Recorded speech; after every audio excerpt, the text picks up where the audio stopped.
Hey guys, Lowell Tech Fix here, and I am in the studio today with Ryan Mazur. We're going to learn about Ryan Mazur here in just a moment. He's one of our excellent trainers here at Tech Fix. You've probably seen him do some electrical classes online, and he's at a conference with us right now, hanging out. So I figured, hey Ryan, I'm going to pull you in. We're going to talk about some stuff about industry standards and that sort of thing. If you don't mind, I just want to ask you a question. It's just kind of a standard interview question. You own and run a shop. You've worked in shops for a long time, like you said, 20 years. Now, what do you think is one tool that is underestimated in a shop, and why? It's definitely the oscilloscope. Okay. Like that, learning how to use that tool to its full potential, that was a game changer for diagnosis. Like it turns a 2 to 3 hour diagnosis into 15 minutes. Give me an example of a vehicle that would have kicked your butt had you not used the oscilloscope.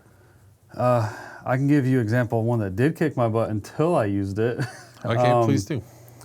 A Cadillac, a 2005 Cadillac, I believe SRX with a V6. It's like a Volkswagen engine.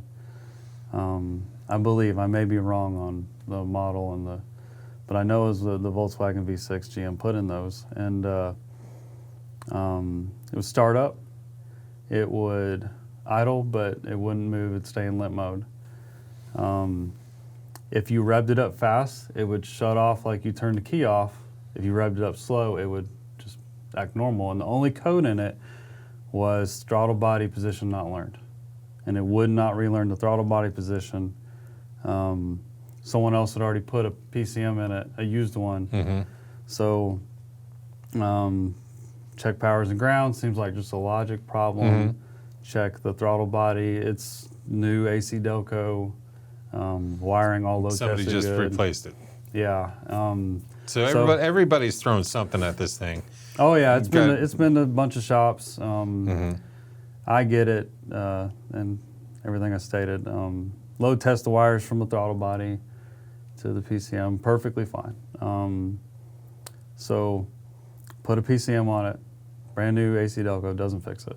Same exact concern. I'm like, okay, racking my brain. I spent about 2 months looking at it. Put another PCM on it because I was like, I don't have anything else to go. Even some of my great friends who are great diagnosticians, they're like, oh, we're stumped too. Like, this is crazy. So I was like, okay, I finally decided I'm gonna start from scratch. I'm gonna pull out the scope and I'm gonna start scoping every wire at the PCM.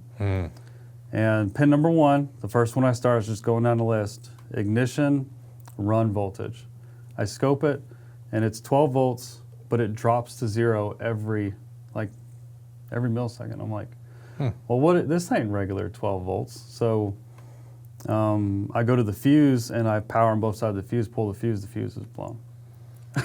So I'm like, well, crap, but why is there 12 volts on both sides of it? And then I figured out why it shuts off when you rev it up fast, because the fuse that supplies voltage to the camshaft variable timing solenoids was also backfeeding voltage in the ECM to the ignition run.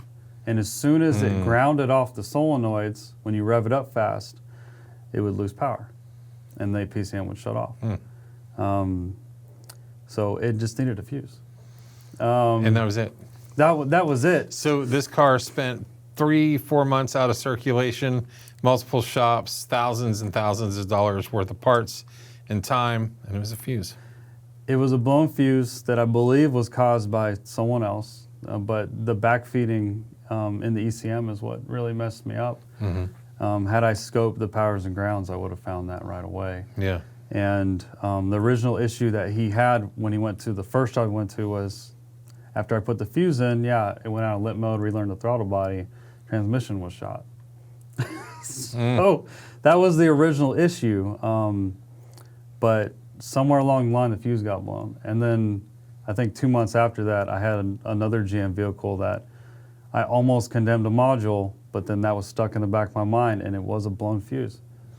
You know what's so funny, and I get this to some degree, but a lot of technicians, when they run into that problem and they can't fix it, the thing they always say is Cadillac, or they'll say BMW. You know, like they'll kind of blame it on the vehicle. Yeah. But we forget that, you know, we sometimes have to reach outside of our sphere. You know, and let's start at the basics. I can't tell you how many cars I've had that were trouble cars that came to me from other shops in my life, where, you know, I would start looking at what somebody else did, and this was kind of training for me, right? For my thought process, my logic process, where I would get worried about, you know, like, okay, everybody else did this, you know, like, and I felt backed into a corner. And when really it was like, okay, let's forget about everything that everybody else did. Let's look at this problem, let's isolate it, and let's start at the beginning, start the basics, and then go through. Let me check the fuses, you know, like whatever. So do I have 12 volts in the battery? You know, like, am I gonna pull out the lab scope? Well, I probably should, instead of shotgunning. But if you just heard what Ryan said, we're all guilty of this. I mean, this guy teaches classes on electrical and oscilloscope, and we all do it because we get into these habits, we get into these rhythms and mindsets where you're like, I don't know what else to do with this thing. Yeah, I checked power on both sides of the fuses. One of the first, I'd power at the PCM if I just back probed it and checked with a power probe, but it wasn't a good power. If I'd load tested it, I would have saw it wasn't there. If I had unplugged it and checked voltage, I would have saw it wasn't there. It's like so many lessons learned there. But it was just basics and fundamentals that were missed. That's usually what it is. Yeah. Well, Ryan, it's been great talking to you this afternoon, man, and glad you were able to make it up to the conference here. And of course, we're going to have you back. Do you have anything else you want to impart to our viewers and or listeners? I don't have anything specific that I had in mind, but just reiterate that, you know, if you invest in yourself, the sky's the limit. Really. Absolutely, man. I agree. I mean, I've gone very far in my career because I was training. I have taken a lot of training, a lot of education, and I was able to turn that back around and help other people with it. So you don't know where you can end up here. So I mean, I love what I do. I love training people. It's my favorite thing. It's my life's passion. So it's somewhere where we line up, man, and hopefully we'll continue to keep working together for a long time. All right, guys, Lowell Tech Fix here in the Tech Fix Talk studio. And again, here with Ryan Mazur today.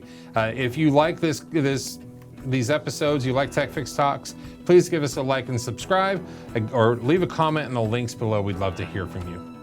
You fix the cars, you fix the shop.